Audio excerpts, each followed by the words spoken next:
Halo, assalamualaikum warahmatullahi wabarakatuh. Jumpa kembali dengan Fisika Nada Channel, channel yang selalu membahas permasalahan fisika SMA, baik itu kelas 10, 11 maupun 12.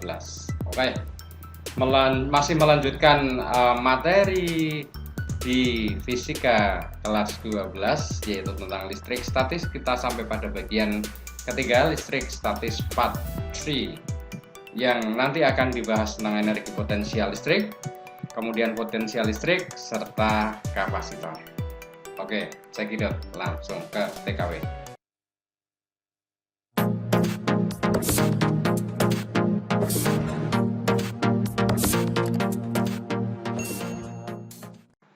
Ya, energi potensial listrik, dan kapasitor. Kita mulai dari energi potensial listrik. Jadi apa yang disebut dengan energi potensial listrik? Dari suatu sistem yang terdiri dari muatan Q dan Q, yang Q besar dan Q kecil ya, yang berjarak R, adalah usaha yang diperlukan untuk memindahkan muatan Q dari titik tak berhingga menuju ke jarak R dari muatan Q besar. Nah, kita ilustrasikan demikian. Jika ada dua muatan Q, kemudian ini ada Q kecil, maka energi potensial yang ada pada sistem ini adalah sama dengan usaha untuk memindahkan muatan ini dari jauh tak berhingga menuju ke suatu tempat yang berjarak R. Nah, ini dirumuskan sebagai EP sama dengan K kali Q per R. Nah, ingat, ini rumusnya hampir sama dengan rumus gaya elektrostatis ya, hati-hati ya. Kalau gaya elektrostatis ini ada kuadratnya, kalau ini tidak ada. Nah, EP adalah energi potensial listrik dalam satuan Joule, kemudian Q dan Q ini adalah muatan listriknya, kemudian R adalah jarak antara muatan Q besar dan Q kecil, kemudian K-nya biasa, satu tetapan yang besarnya 9 kali 10 pangkat 9 Newton meter kuadrat per coulomb kuadrat. Nah, kemudian energi potensial ini merupakan besaran skalar. Jadi, tanda negatif pada muatan nanti dimasukkan dalam perhitungan kalau berkaitan dengan muatan negatif. Jadi bukan penjumlahan vektor nanti yang berlaku ya. Oke, kita hitung sekarang ada energi potensial total dari sebuah sistem. Jadi misalnya ada muatan Q besar, kemudian di sekitarnya ada muatan Q kecil, Q1 kecil, kemudian ada lagi Q2 kecil yang berjarak dari R2, tadi jaraknya R1, kemudian ada muatan yang ketiga yang jaraknya R3. Nah, kalau ditanyakan energi potensial total dari sistem ini, karena ini merupakan besaran skalar, maka berlaku penjumlahan aljabar biasa. Jadi, energi potensial total adalah energi potensial yang diakibatkan oleh muatan, hubungan antara muatan Q dengan Q1, kemudian tambah EP2 tambah EP3. EP2 berasal dari hubungan antara Q dengan Q2 kecil, kemudian EP3 Q dengan Q3 kecil. Sehingga kalau kita jabarkan, ini kita masukkan pada rumus ini, maka EP totalnya sama dengan K Q1 per R1 ditambah K Q2 per R2 ditambah K Q3 per R3. Nah, kemudian bagaimana tentang potensial listrik? Nah, pengertian dari potensial listrik di suatu titik di sekitar muatan adalah energi potensial listrik per satuan muatan uji Q. Jadi, pada suatu jarak tertentu, pada jarak R, maka V-nya sama dengan EP per Q. Sehingga bisa kita masukkan langsung V-nya sama dengan EP-nya kita ganti K Q per R, muatan ujinya misalnya Q. Q-nya ini dibagi, maka Q-nya habis, rumusnya tinggal V sama dengan K Q per R. Nah, hubungan EP dengan V itu sendiri sudah termuat dalam rumus ini ya. V sama dengan energi potensial per satuan muatan uji. Ya, V-nya adalah potensial listrik, Q-nya muatan seperti biasa, R-nya adalah jarak suatu titik ke muatan tersebut, kemudian K-nya adalah 9 kali 10 pangkat 9 Newton meter kuadrat coulomb pangkat min 2. Nah, potensial listrik ini juga merupakan besaran skalar, sehingga nanti tanda negatif yang muncul uh, dimasukkan dalam perhitungan. Nah, Sekarang kita bahas tentang potensial listrik total pada sebuah sistem. Ini seperti tadi, ada muatan Q1 pada jarak R1 dari sebuah titik, kemudian titik itu juga dipengaruhi muatan Q2 yang berjarak R2, dipengaruhi juga ada muatan Q3 yang berjarak R3. Titik di sini akan memiliki potensial gabungan. Potensial gabungan atau potensial listrik total yang diakibatkan oleh Q1, Q2, dan Q3. Karena ini besaran skalar, maka berlaku penjumlahan aljabar biasa. V totalnya sama dengan V1 ditambah V2 ditambah V3. Lalu masukkan rumusnya, maka V totalnya sama dengan K Q1 per R1 ditambah K Q2 per R2 ditambah K Q3 per R3. Nah, kemudian tanda-tanda ini nanti bergantung dengan muatan jenis muatannya ini. Q1-nya positif atau Q2-nya negatif atau Q3-nya positif atau negatif, nanti dalam hitungan tanda negatif itu dimasukkan. Bisa kita lihat nanti di contoh soalnya. Nah, sekarang ke usaha untuk memindahkan muatan.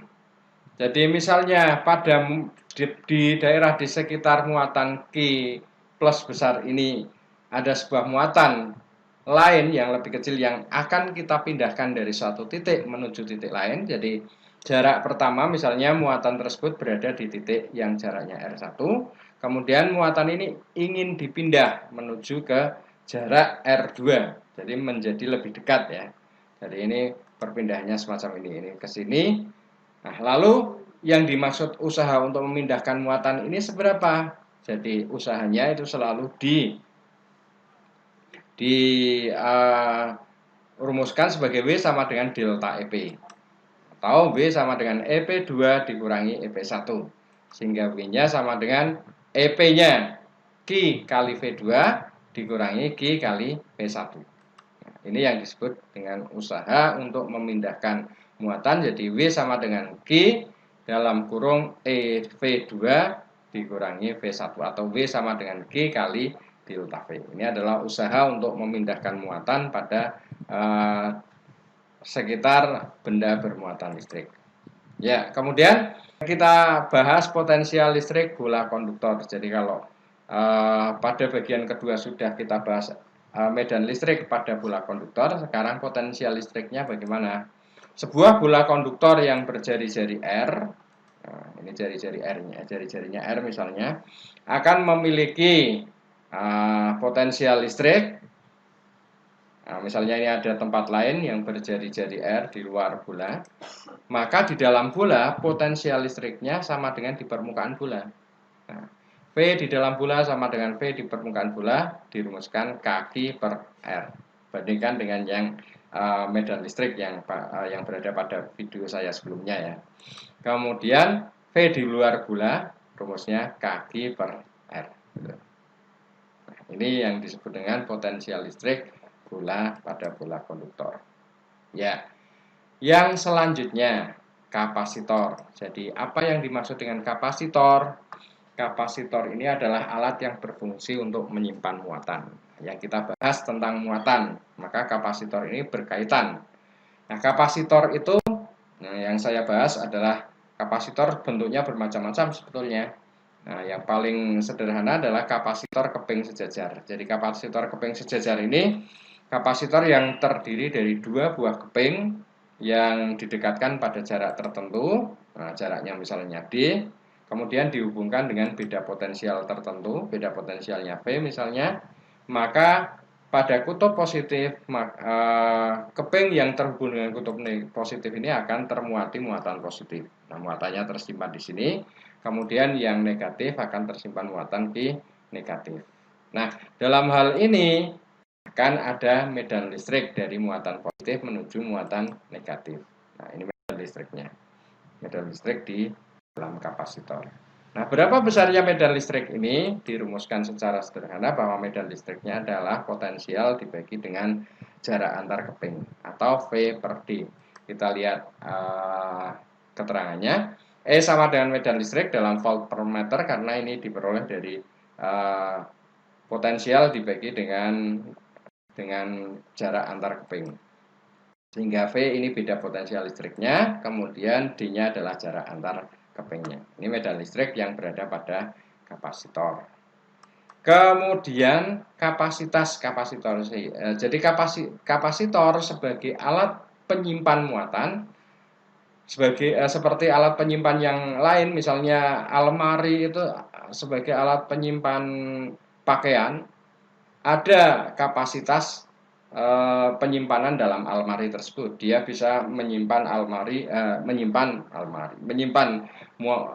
pakaian dalam jumlah berapa itu tergantung dari ukuran lemarinya. Kalau lemarinya kecil, maka ya menyimpan pakaian dalam bentuk kecil, dalam jumlah kecil. Kalau lemarinya lebih besar, maka kapasitasnya juga lebih besar. Nah, analogi dengan lemari tersebut, yang disimpan dalam kapasitor adalah muatan. Nah, seberapa besar kapasitas kapasitor ini dirumuskan dengan rumus seperti ini. Jadi C sama dengan K kali epsilon 0 dikali A per D. Nah, dengan keterangan masing-masing, C ini kapasitas kapasitor ya, satuannya adalah F farad, satuannya farad. Kemudian A ini adalah luas kepingnya ini, jadi luas keping dari kapasitor ini. Kemudian D-nya tadi sudah kita bahas, jarak antar dua keping. Kemudian epsilon 0 ini satu tetapan yang disebut dengan permitivitas hamba, besarnya ini ya 8,85 kali 10 4 min 12. Ini tidak perlu dihafalkan karena pada setiap soal harusnya diketahui. Kemudian K-nya adalah konstanta dielektrik. Apa yang dimaksud dengan konstanta dielektrik? Konstanta dielektrik ini adalah satu harga konstanta yang bisa memperbesar nilai kapasitas kapasitor. Caranya dengan menambahkan zat yang disebut dengan zat dielektrik. Nah, zat dielektrik ini bisa diselipkan di antara dua keping. Jadi di sini diselipkan suatu zat seperti zat-zat mika atau kertas atau yang lain yang fungsinya untuk memperbesar kapasitas. Jadi kapasitas kapasitor ini bisa diperbesar dengan menambahkan zat dielektrik yang berada di antara dua keping ini. Kemudian berapa besarnya bergantung pada zatnya, bergantung pada jenis zatnya. Nah, dilambangkan dengan K. Nah, kalau tidak ada apa-apanya, K-nya ya berarti udara. K udara itu atau K hampa itu sama dengan 1. Nah, kemudian bagaimana hubungan muatan, kemudian kapasitas kapasitor dan beda potensialnya dinyatakan dalam rumus yang sangat sederhana, yaitu Q sama dengan C kali V. Q-nya muatan, C-nya kapasitas kapasitor, kemudian V-nya beda potensial. Nah, itu tentang kapasitor. Nah, seperti halnya hambatan, kapasitor ini bisa disusun berdasarkan jenis susunan seri dan jenis susunan paralel nanti ya. Jadi yang seri seperti apa? Nah, misalnya ada 3 buah kapasitor seperti ini. Kapasitor ini memiliki nilai C1, kemudian ini C2, ini kapasitasnya C3. Kemudian akan termuati oleh muatan sebesar Q1, Q2, dan Q3. Beda potensial masing-masing kapasitor dinyatakan dengan V1, V2, dan V3. Di mana beda potensial sumbernya kita sebut dengan beda potensial total atau V total. Nah, pada susunan seri ini berlaku Q1, Q yang berada di muatan pertama sama dengan Q yang berada di muatan kedua dan sama dengan Q yang berada di muatan ketiga sama dengan Q totalnya. Kemudian V-nya dijumlahkan. Jadi V total ini merupakan penjumlahan dari V1 ditambah V2 ditambah V3. Kemudian dari rumus Q sama dengan CV, maka V-nya sama dengan Q per C tentu saja ya. Jadi V total ini nanti Q total per C total sama dengan Q1 per C1 ditambah Q2 per C2 ditambah Q3 per C3. Perhatikan, karena Q1 sama dengan Q2, Q3 sama dengan Q total, maka faktor yang berada di atas ini bisa dicoret berubah menjadi 1, sehingga susunan kapasitor seri akan memiliki kapasitas total pengganti sebesar 1/C total sama dengan 1/C1 tambah 1/C2 tambah 1/C3. Nah, ini untuk susunan seri. Lalu bagaimana untuk susunan yang paralel? Susunan yang paralel bentuknya seperti ini. Nah, ini disusun secara bertingkat semacam ini ya. Ini kapasitasnya C1, yang ini kapasitasnya C2, yang ini kapasitasnya C3 akan termuati oleh masing-masing muatan Q1, Q2, dan Q3 pada beda potensial V total. Nah, kebalikan dari susunan kapasitor seri, maka pada kapasitor paralel ini berlaku semacam ini. Jadi kalau tadi V totalnya merupakan penjumlahan, sekarang V totalnya yang sama dengan V1, sama dengan V2, sama dengan V3. Nah, Q-nya yang merupakan penjumlahan. Jadi kebalikan persis dari rangkaian seri. Q total sama dengan Q1 ditambah Q2 ditambah Q3. Ingat, karena Q ini sama dengan CV, maka Q total bisa kita ganti dengan C total kali V total. Q1 C1 kali V1, Q2 C2 kali V2, dan Q3-nya C3 kali V3. Nah, karena V total ini sama dengan V1 sama dengan V2 sama dengan V3, maka V total V1, V2, dan V3 bisa kita coret. Maka rumus kapasitas pengganti dari rangkaian paralel C total sama dengan C1 tambah C2 tambah C3. Nah, kalau kalian bandingkan dengan pelajaran kita terdahulu pada rangkaian resistor seri dan paralel, ini kebalikannya ya. Kebalikan dari rangkaian resistor seri dan paralel. Bisa dilihat lagi di video saya sebelumnya ada itu. Ya, energi pada kapasitor. Nah, energi pada kapasitor dirumuskan dengan W sama dengan setengah CV kuadrat. Dengan bantuan rumus Q sama dengan CV, sehingga C sama dengan Q per V, maka kita bisa mensubstitusi C ini kita ganti dengan QV untuk menghasilkan rumus baru. Ya, kalau kita masukkan QV, maka ini Q per V, V-nya yang satu dicoret menjadi W sama dengan setengah Q kali V. Boleh pakai rumus yang atas, boleh pakai rumus yang bawah. Kemudian kalau V-nya kita ganti, ini V-nya yang kita ganti menjadi Q per C, maka W-nya akan menjadi setengah Q kuadrat per C. Nah, jadi ada 3 rumus energi pada kapasitor yang bisa kita gunakan semuanya. Tapi supaya pikiran kita memorinya masih banyak tersisa, ya tidak perlu dihafalkan semuanya. Kamu hafal satu dengan hafal rumus yang ini satu, kemudian rumus yang ini kan harus hafal, diharapkan bisa menurunkan sendiri supaya kapasitas otak kita masih ada RAM yang tersisa seperti komputer gitu ya, sehingga kita tidak mudah hang. Oke, W-nya sama dengan energi kapasitor, satuannya Joule, Q muatan, V beda potensial, dan C-nya kapasitas kapasitor. Ya, sampai pada contoh soal. Contoh soal yang pertama, ini membahas energi potensial ya. Muatan titik 5 mikrokulom digeser posisinya dari titik A yang berjarak 4 cm diukur terhadap muatan min 25 milikulom menuju titik B yang berjarak 2 cm dari muatan yang sama. Hitung energi potensial di titik A, energi potensial di titik B, kemudian usaha yang diperlukan untuk memindahkan muatan 5 mikrokulom dari titik A ke titik B. Ya, kita gambarkan. Ini ada muatan min 25 milikulom menjadi min 25 kali 10 4 min 3. Kemudian di sini ada muatan 5 mikrokulom atau 5 kali 10 min 6 kulom nanti ya, yang berjarak 4 cm, berarti RA-nya ini 4 kali 10 pangkat min 2 meter. Nah, Q-nya 5 kali 10 pangkat min 6. Ini akan dipindah menuju ke daerah yang kedua, yang jaraknya 2 kali 10 pangkat min 2 atau 2 cm. Ini dipindah ke sini. Ya. Yang ditanyakan, ini ditanyakan perbagian dulu, energi potensial di titik A berapa? Ini titik A-nya yang ini ya. Kemudian energi potensial di titik B berapa? Ini B-nya ini, yang ini. Maka EPA berapa? EPB berapa? Kemudian yang C ditanyakan BAB-nya berapa. Nah, kita mulai dari EPA. Energi potensial di titik A berarti K kali Q besar kali Q kecil dibagi dengan RA.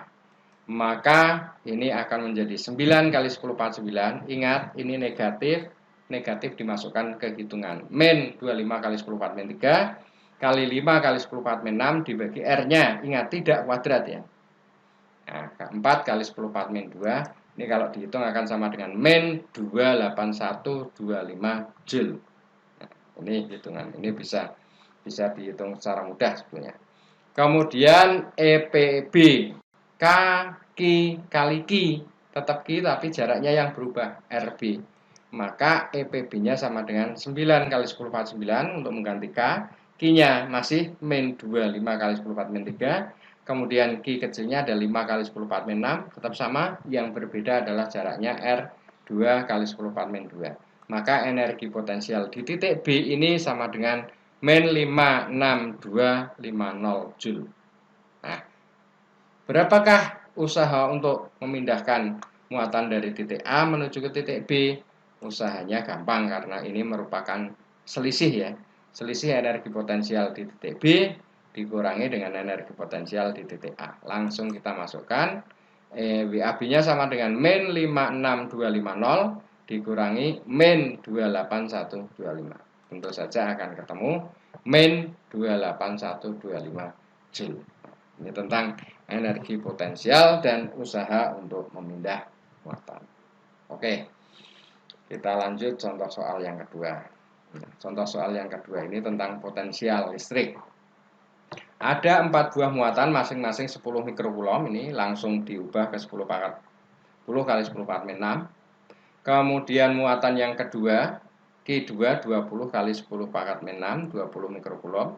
Muatan yang ketiga ini negatif, min 30 kali 10 pangkat min 6. Dan muatan yang keempat di titik ini 40 mikrokulom. Terletak pada titik sudut persegi panjang dengan panjang 80 cm dan lebarnya 60 cm. Nah, yang ditanyakan tentukan potensial listrik pada perpotongan diagonal. Nah, berarti kita tentukan dulu perpotongan diagonalnya di titik P ini misalnya. Nah, otomatis di titik P ini dipengaruhi oleh 4 buah muatan di sekelilingnya yang masing-masing menyumbangkan potensial listrik sesuai dengan muatannya dan jaraknya. Oke, kita cari jaraknya dulu. Jaraknya ini jarak dari muatan masing-masing ke titik P tentu saja ini sama semua ya. Jadi jaraknya sama dengan setengah diagonal kali R-nya sama dengan setengah kali diagonalnya. Coba dilihat di diagonalnya ini. Diagonalnya ini, kemudian kalau ini 60, ini 80 dengan prinsip Pythagoras saja biasa, maka setengah kali diagonalnya menjadi setengah akar dari 60 kuadrat ditambah 80 kuadrat. Kalau mau dihitung manual, ini tentunya akan ketemu 100. Kalau pakai pola hitung triple Pythagoras ya triple 6, 8, triplenya 10. Kalau 60, 80, triplenya berarti 100. Maka jaraknya ini kesemuanya sama, 50 cm semua. Gitu ya, ini untuk menentukan jaraknya. Nah, yang ditanyakan V di titik P ini berapa? Nah, karena ada 4 muatan yang berperanan, maka VP ini haruslah V1. V2 tambah V3 tambah V4 karena di sini ada 4 muatan. Oke, langsung saja rumusnya kita tulis K1 per R1 tambah K2 per R2 tambah K3 per R3 tambah K4 per R4. Ingat R-nya sama.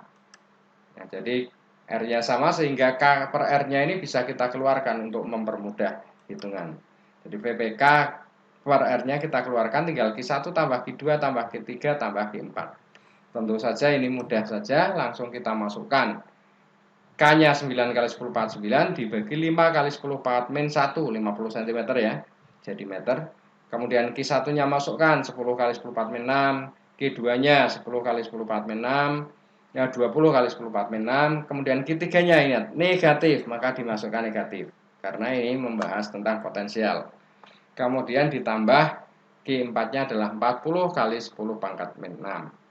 Maka VP-nya ini, nah ini tinggal menjumlahkan biasa, 10 tambah 20, 30 dikurangi 30, habis berarti 30-nya, maka tinggal dalam kurung ini 40 kali 10 pangkat min 6.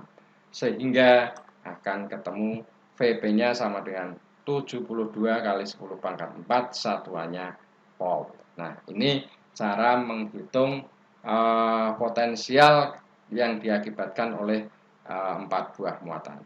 Gampang ya? Ya, kita lanjut. Kita bahas sekarang potensial pada bola konduktor. Sebuah konduktor bola berongga dengan jari-jari 4 cm diberi muatan 0,2 mikrokulom. Titik A, B, dan C berturut-turut jaraknya 2 cm, 4 cm, dan 6 cm. Karena ini jari-jarinya 4 cm, 2 cm berada di titik A. Ini berarti berada di dalam bola. Kemudian 4 cm berada persis di permukaan bola, titik B, dan 6 cm berada di titik C. Nah, berapakah masing-masing potensial itu? Kita lihat dulu, R-nya 4 kali 10 4 min 2. Kemudian Q-nya 2 kali 10 4 min 7 ya. 0,2 kali 10 4 min 6 berarti 2 kali 10 4 min 7 kulom. Kemudian R di titik C ini adalah 6 kali 10 4 min 2 cm. Ditanyakan VA-nya berapa? Kemudian VB-nya berapa, dan VC-nya berapa. Nah, dalam sebuah kapasitor, potensial di dalam bola sama dengan potensial di permukaan bola. Maka VA sama dengan VB, cara menghitungnya adalah K per R. 9 kali 10 4 9 kali 2 kali 10 4 min 7 dibagi dengan 4 kali 10 pangkat min 2, ini akan ketemu 45.000 volt. Jadi potensial di permukaan bola dan di dalam bola adalah 45.000 volt. Lalu di titik C berapa? Rumusnya sama, tinggal ganti R-nya saja. Maka V di titik C sama dengan K kali Q per RC. Ingat RC-nya tadi 6 kali 10 pangkat min 2. Sehingga ini akan ketemu 9 kali 2, 18 bagi 6, 3. Kemudian nolnya ada 430.000 volt. Ini contoh tentang soal bola konduktor berongga. Oke, kita lanjut contoh soal yang keempat. Contoh soal yang keempat tentang kapasitor keping sejajar memiliki keping berbentuk persegi dengan sisi 10 cm dan jarak antar keping 2 cm. Ujung-ujung keping diberi tegangan 40 volt. Tentukan kapasitas kapasitor dan muatan kapasitor jika ruang antar kapasitor kosong. Yang dua, jika disisipi mika yang memiliki tetapan dielektrik 7. Oke, A-nya kita hitung dulu ya. A berarti 10 pangkat min 1 kali 10 pangkat min 1 menjadi 10 pangkat min 2. Kan persegi ini, berarti sisi kali sisi. 10 pangkat min 2 meter persegi. Kemudian D-nya 2 cm, berarti 2 kali 10 pangkat min 2 meter. Kemudian epsilon L-nya 8 kali 8,85 kali 10 4 min 12. Ini dalam soal biasanya diketahui, tidak usah dihafalkan. Kemudian V-nya 40 volt. Kemudian ditanyakan C untuk dua kondisi ya. Kemudian juga ditanyakan Q, kapasitas kapasitor dan muatan. Untuk dua kondisi ketika ruangan dielektriknya sama dengan 0 dan 1 dan ruangan dielektriknya sama dengan 7. Oke, ruang antar keping kosong berarti K-nya sama dengan 1. Langsung masuk pada rumus C. K epsilon 0 A per D. K-nya 1, epsilon 0-nya 8,85 kali 10 pangkat min 12. A-nya masukkan 10 pangkat min 2. Dibagi D-nya 2 kali 10 pangkat min 2. Ini hitungannya akan ketemu 4,425 kali 10 pangkat min 12 farad satuannya ya. Nah, kalau sudah ketemu C, ada V. Untuk mencari Q gampang sekali, karena Q sama dengan C kali V. Nah, sehingga Q-nya akan sama dengan, ini C yang sudah kita dapatkan tadi, 4,425 kali 10 pangkat min 12 dikalikan V-nya 40. Maka akan ketemu 1,77 kali 10 pangkat min 10. Nah, satuan dari Q adalah kulom. Jadi muatan yang timbul pada kapasitor tersebut adalah 1,77 kali 10 pangkat min 7. Kapasitasnya 4,425 kali 10 pangkat min 12 farad. Nah, lalu kalau ditambahi mika, zat dielektriknya ada mika, di mana tetapan dielektriknya ada K-nya sama dengan 7. Ruang antar keping diberi mika, K sama dengan 7. Maka rumusnya akan menjadi C, rumusnya sama, K-nya kita masukkan 7. Maka ini 7 kali 8,85 kali 10 4 min 12 kali 10 4 min 2 dibagi 2 kali 10 4 min 2. Menjadi 30 kali 30,98 kali 10 pangkat min 12 farad. Nah, coba bandingkan dengan memasukkan mika berada pada di antara dua keping menjadi suatu zat dielektrik, maka kapasitas kapasitornya akan berubah menjadi 7 kali lipatnya, 30,98 kali 10 pangkat min 12. Nah, tentu saja untuk Q-nya gampang seperti tadi. Q sama dengan CV, sehingga Q sama dengan ini C-nya yang baru kita peroleh, kita masukkan 30,98 kali 10 pangkat min 12 kali 40, sehingga akan ketemu 1,24 kali 10 pangkat min 9 coulomb. Nah, ini juga karena kapasitas kapasitornya menjadi lebih besar, maka muatan yang disimpan menjadi jauh lebih besar lagi. Gitu ya. Ya, itu contoh soal yang keempat tentang kapasitor. Kemudian contoh soal yang kelima, ini tentang rangkaian kapasitor. Ada dua buah kapasitor, masing-masing kapasitasnya ada dua buah kapasitor, masing-masing kapasitasnya 10 mikrofarad dan 40 mikrofarad. Dihubungkan seri dan ujung-ujungnya dihubungkan dengan baterai yang beda potensialnya 15 volt. Hitunglah kapasitas ekuivalennya atau kapasitas totalnya, muatan pada masing-masing kapasitor, beda potensial pada masing-masing kapasitor berapa, serta energi yang tersimpan pada masing-masing kapasitor berapa. Boleh digambar. Nah, ini C1-nya 10 mikrofarad, kemudian C2-nya 40 mikrofarad, kemudian V totalnya 15 volt. Sehingga C totalnya berapa? Kemudian Q1 dan Q2-nya berapa? Kemudian V1 dan V2-nya berapa? Serta energi yang tersimpan W1 dan W2-nya berapa. Langsung ke C total ya. C total ini rangkaian seri, maka C totalnya menjadi 1/C total sama dengan 1/C1 tambah 1/C2. Ini akan menjadi 1/C total sama dengan 1/10 ya. Ditambah 1/40 menjadi 4/40 ditambah 1/40 tentu saja 5/40. Nah, sama dengan 1/8, sehingga C totalnya sama dengan 8 mikrofarad. Ini dibalik saja, dari 1/C total sama dengan 1/8, maka C totalnya 8 mikrofarad. Nah, lalu berapa Q1 dan Q2-nya? Nah, Q-nya gampang saja. Q itu kan C kali V, maka Q total ya C total dikali V total. Q total kali C total berarti 8 kali 15 sama dengan 120 mikrocoulomb. Q-nya. Kemudian Q total sama dengan Q1 dan Q2 pada rangkaian seri. Nah, karena pada rangkaian seri maka Q totalnya sama dengan Q1 sama dengan Q2. Jadi Q-nya sama-sama 120 mikrocoulomb. Gampang ya. Kemudian V-nya. Nah, kalau Q-nya sudah diketahui, maka V-nya untuk mencari V ya tinggal V.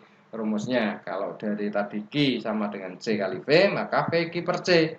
Ya tentu saja V1 sama dengan Q1-nya 120 mikrocoulomb ditambah C1-nya. C1-nya 10 mikrofarad, maka menjadi 120 dibagi 10, 12 volt.